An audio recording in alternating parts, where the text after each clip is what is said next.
My name is Roberto Villavicencio. I'm a high school student, a junior here at the International School near the Aguilas, and today I'm going to be presenting on why boredom matters more than you may think.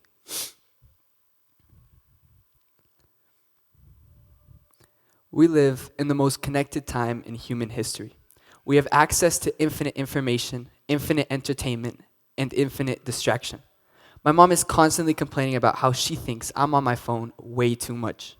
She reminisces back to when I was younger and was often bored, where I would force myself to find someone to talk to, a toy to use, or something to entertain myself with. And the truth is, I don't feel bored anymore. If I'm not studying, eating, or hanging out with others, I'm most probably on my phone or watching a movie.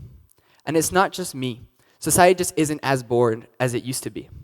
We have historically been a bored civilization. Distractions for pre-industrial communities were fewer and less immediate. My grandpa would have probably spent an afternoon of chores, thinking about his life, his dreams, and his worries, while me, I would probably spend that same afternoon watching YouTube or on my phone. We almost never have moments where we have nothing to do. We can carelessly move from one form of entertainment to another. This had me thinking, well, why? Why do we have to fill every empty space in our day with quick forms of entertainment? The answer lies in the society in which we reside. We live in an attention-based economy.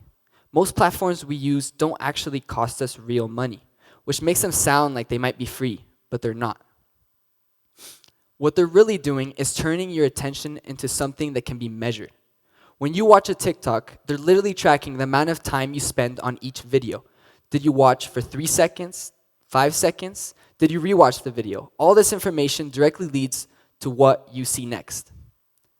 The average person spends over 4 hours on their phone every day. That's pretty much a full-time job, except you're not getting paid. Think about what this may mean. If you live an 80-year life, 13 of those years would be on the phone. You're not spending that time on your hobbies or learning. That's time that you're giving to the algorithms that are designed to keep you there. And I get it. It doesn't feel like we're being manipulated. It feels innocent. But that innocence is exactly what makes it so effective. Your attention essentially becomes the product that's being sold. But why is attention such a valuable thing to give?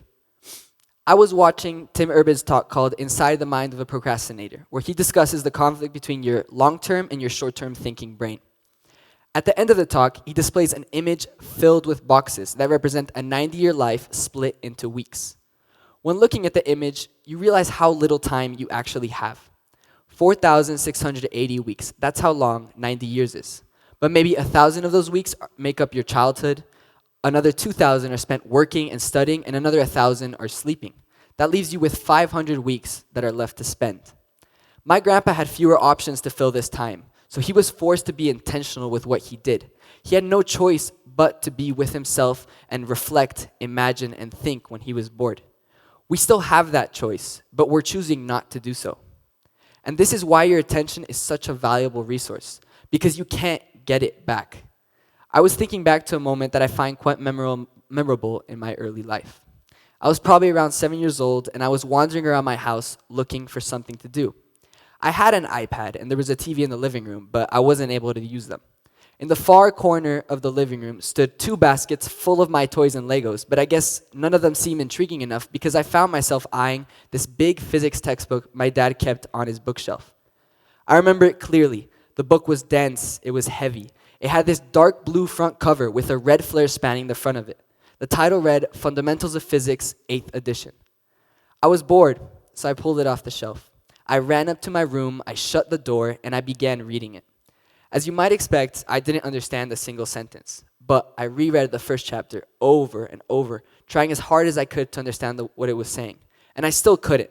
But it didn't really matter. I was already curious. The book felt exciting.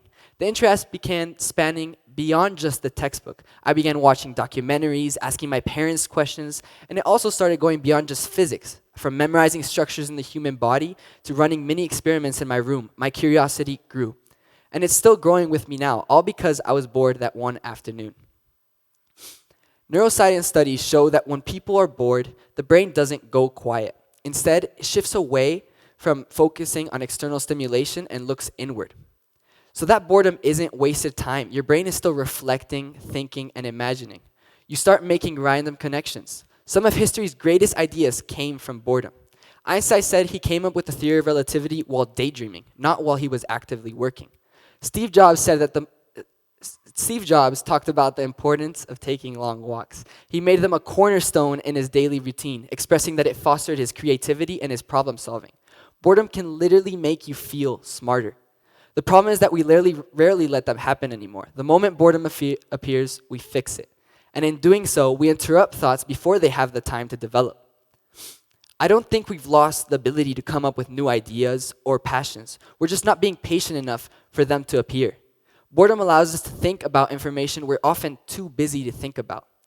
I sometimes wonder how many interests never begin today, not because they aren't meaningful, but because they require you to survive the first few minutes of thinking. So let's come back to the kid with the textbook. As I look back at it now, that afternoon wasn't just about discovering a passion. It was about appreciating the moments of boredom and the doorways they might open. But how many people will never have that moment? Not because they lack the ability to, but because the moment they feel bored, they reach for their phone or look for something to do that's quote-unquote productive. We're subconsciously denying ourselves the opportunity to ideate and reflect beyond what would normally be required from us. We've been taught to fear boredom. We've internalized the message that doing nothing is wasted time, that if you're not productive, you're failing. What's ironic is that while we try to optimize every last moment of our lives, we're actually robbing ourselves of the seemingly useless moments that can bring real value. So we've created this system where we try to eliminate the one thing that actually helps our brain work. We've decided that every moment needs to be filled, every gap needs to be plugged, every second needs to be productive or entertaining, or at least something. And we did this with good intentions, right? I mean, we want to optimize. We wanted to make the most of our limited time, but in trying to eliminate the useless moment, we eliminated the moment where actual growth can happen. So maybe next time you feel bored, let yourself think, imagine, and reflect, because boredom isn't being unproductive. It's the only time where your mind is truly yours. Thank you.